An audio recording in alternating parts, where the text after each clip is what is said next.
Assalamualaikum warahmatullahi wabarakatuh. Perkenalkan, nama saya Danar Jalimu. Saya dari kelas MPI 3B. Baik, saya akan menjelaskan materi tentang permasalahan-permasalahan yang ada di sekolah dasar letaknya di Jakarta. Baik, masalah sosial di lingkungan sekolah adalah situasi yang harus dihadapi setiap hari oleh pihak sekolah. Maka dari itu berbagai langkah antisipasi harus disiapkan demi menjamin kelancaran proses belajar dan mengajar.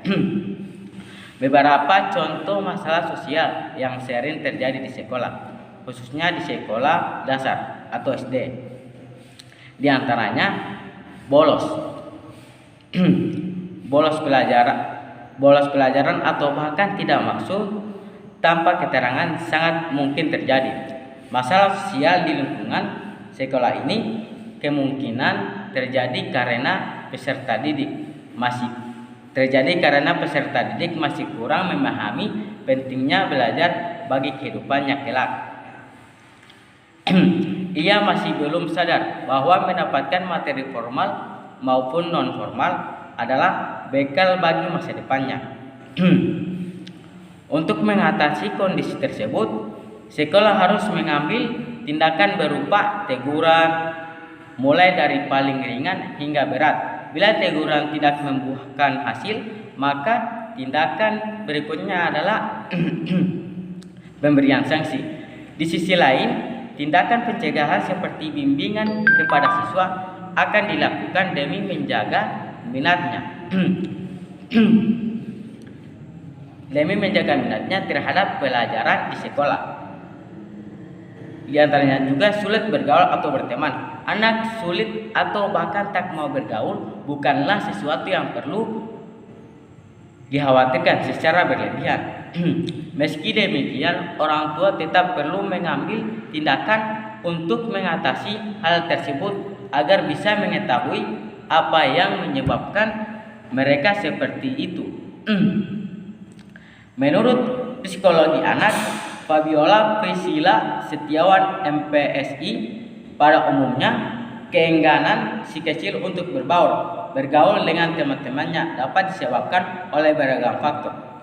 Hal pertama yang harus orang tua harus lakukan adalah memahami faktor penyebab sehingga dapat lebih mudah untuk mengatasinya. Misalnya karakteristik kepribadian si kecil yang cenderung pemalu, adanya pengalaman yang kurang atau juga menyenangkan di masa lalu yang berkaitan dengan hubungan pertemanan. Kurangnya waktu dan pengalaman untuk melatih keterampilan atau berkomunikasi dan bersosialisasi dan sebagainya. Ujar Fabiola, bullying atau pembulian.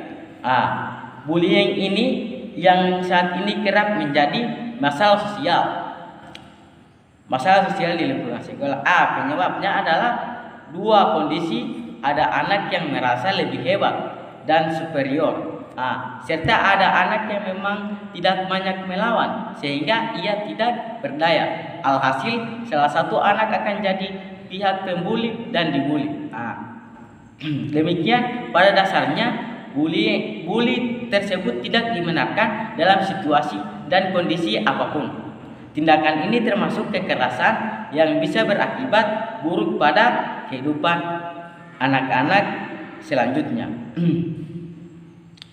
Oleh karena itu, antisipasi yang dapat dilakukan adalah dengan menanamkan pemahaman bahwa menghakimi, menyakiti, dan menyebarkan desas-desus orang lain adalah bully.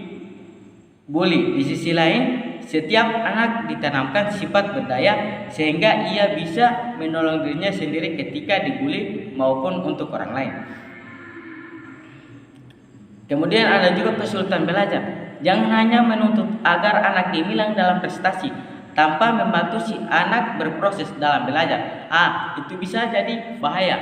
Anak bisa tumbuh menjadi pribadi instan, bahkan meski ia jadi abai pada kesulitan belajar dan memilih jalan pintas seperti menyontek, membohongi guru, dan lainnya. Dan kemudian berikan pengertian pada anak. Mintalah anak menerangkan apa yang ia keluhkan, mengapa bisa sulit, dan bantu anak untuk bersama-sama mencari solusi. Dan jangan lupa mengapresiasi anak ketika ia berhasil menyelesaikan kesulitan belajarnya. Ya, moms, perselisihan. Kemudian ada perselisihan. Perselisihan bisa terjadi di mana saja. Di lingkungan kecil seperti antar keluarga pun sangat mungkin perselisihan muncul. Oleh karenanya tidak heran bila perselisihan ini menjadi masalah sosial di sekolah, baik itu antara peserta didik maupun dengan warga sekolah lain. Kalau ditanya soal penyebab, bisa jadi karena ada salah pahaman, emosi sesaat, ada yang merasa lebih hebat, dan ada pihak yang merasa dirugikan. Ada juga antisipasinya bisa dengan menerapkan sikap ramah dan baik kepada sesama, serta selalu membawa kedamaian untuk semua. Ada merusak fasilitas sekolah.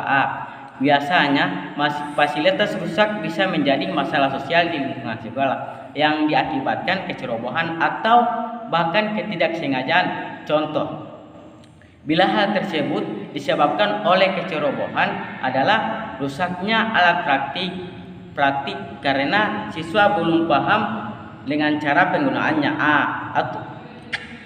atau bisa juga siswa terburu-buru sehingga tidak sadar menyenggol alat praktik.